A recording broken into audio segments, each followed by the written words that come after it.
चलिए आज बात करते हैं भारतीय विदेश नीति के एक ऐसे मास्टर स्ट्रोक की जिसका नाम है चाबहार पोर्ट।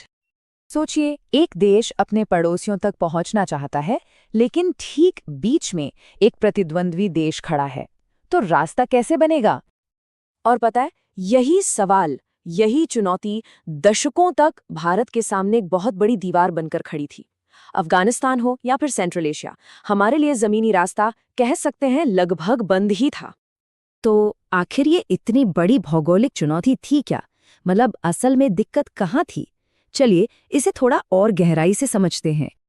देखिए, होता ये था कि पाकिस्तान की जो ज्योग्राफिकल लोकेशन है वो हमारे और सेंट्रल एशिया के बीच आ जाती थी, जिसकी वजह से हमारे जितने भी ज़मीनी रास्ते थे व्यापार के लिए वो एक तरह से ब्लॉक हो गए थे और इसका सीधा असर हमारी स्ट्रेटेजिक और इकोनॉमिक पहुंच पर पड़ रहा था। वो बहुत ही लिमिटेड हो गई थी। और फिर इसी बड़ी चुनौती के जवाब में एक नाम सामने आया, एक समाधान, चाबहार, जिसे द गोल्डन गेट भी कहते हैं। तो सवाल उठता है कि ये चाबहार पोर्ट आखिर है क्या? ये ईरान के सिस्तान बलूचिस्तान प्रांत में गल्फ ऑफ ओमान पर बना एक डीप वाटर पोर्ट है। लेकिन इसकी सबसे खास बात जानते हैं क्या है?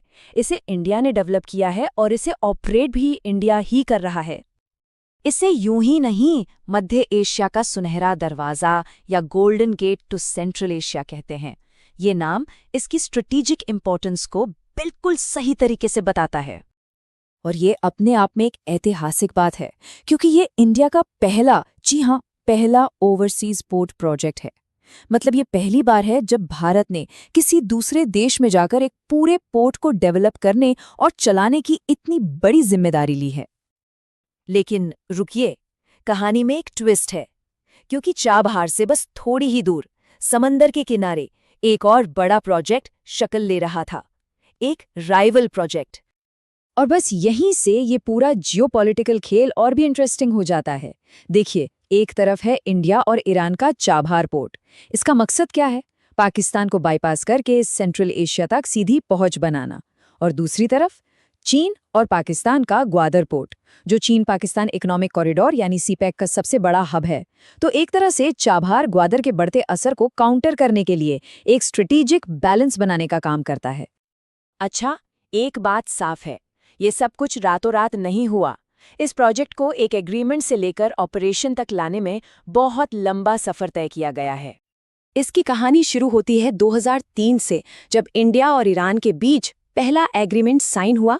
फिर 2016 में इसमें अफगानिस्तान भी शामिल हो गया और एक ट्राइलैटरल डील हुई, जिससे इस प्रोजेक्ट को और भी ज्यादा मजबूती मिली। 2018 आते आते इंडिया पोर्ट्स ग्लोबल लिमिटेड यानी IPGL ने यहाँ कामकाज शुरू भी कर दिया। और फिर 2024 में एक लैंडमार्क 10 साल का ऑपरेशनल कॉन्ट्रैक्ट साइन हुआ। तो आप देख सकते हैं, ये दशकों की मेहनत का नतीजा है। और बात सिर्फ कागजों तक ही सीमित नहीं रही।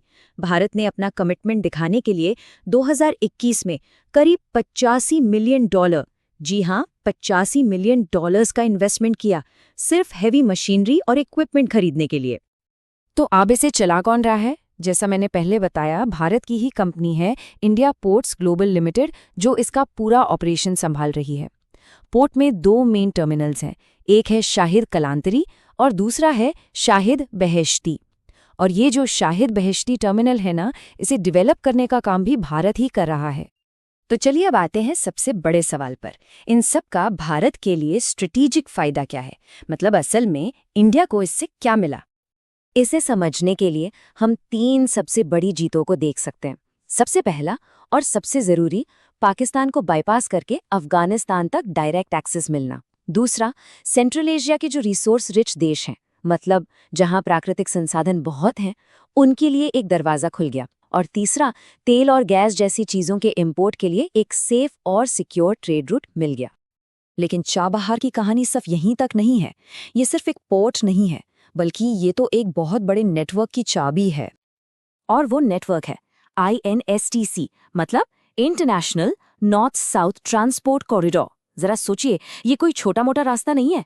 ये 7,200 किलोमीटर लंबा एक मल्टी मॉडल नेटवर्क है, जिसमें जहाज, रेल और सड़क सब कुछ शामिल है।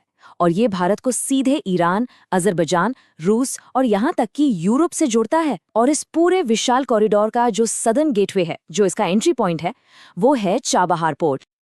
तो चलिए फटाफट से इसके की टेकअवेज को देख लेते हैं। सबसे पहले इसने जियोपॉलिटिकल रुकावटों को बाईपास कर दिया। दूसरा, इसने INSTC जैसे बड़े ट्रेड कॉरिडोर का गेटवे खोल दिया।